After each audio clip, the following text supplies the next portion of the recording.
Hello friends, welcome back to our channel. আমি সায়ন, আপনারা দেখছেন বং সায়ন ব্লগ। আজকে আমি বেরিয়ে পড়েছি কোন্নগর। আমি এখন হাঁটতে হাঁটতে যাচ্ছি স্টেশনের উদ্দেশ্যে। স্টেশনে গিয়ে তোমাদের সঙ্গে দেখা হচ্ছে। আর আমি আজকে কোথায় যাচ্ছি দেখতে হলে পুরো ভিডিওটা দেখতে থাকো। টিকিট কাউন্টার থেকে টিকিট কেটে নিলাম আরামবাগ টু কোন্নগর। ফাইনালি আমি উঠে পড়লাম ট্রেনে। আর কোন্নগর যাচ্ছি একটা কাজের জন্য। কাজটা হচ্ছে ইন্ডাকশন রিপেয়ার করতে কোন্নগর যাচ্ছি। কোন্নগরে আছে পিজনের সার্ভিস সেন্টার, তাই ওখানেই বাগাতে যাচ্ছি, কারণ 1 বছরের ওয়ারেন্টি আছে তাই। এইমাত্র আমি ট্রেন থেকে নামলাম আর গুটি গুটি পায়ে সার্ভিস সেন্টারের দিকে রওনা দিচ্ছি।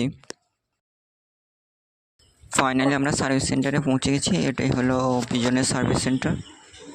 সার্ভিস সেন্টারে গিয়ে ইন্ডাকশানটার ডকুমেন্টস ভেরিফাই করে সঙ্গে সঙ্গে বাগিয়ে আমাকে দিয়ে দিল। ইন্ডাকশান ওভেন বাগানো কমপ্লিট, বাড়ি যাচ্ছি। আর ভিডিওটা কেমন হলো কমেন্ট করবেন আর লাইক করতে ভুলবেন না। এরকম আরও মিনি ভ্লগ দেখতে হলে সাবস্ক্রাইব করে রাখুন চ্যানেলটা। Tata, bye bye.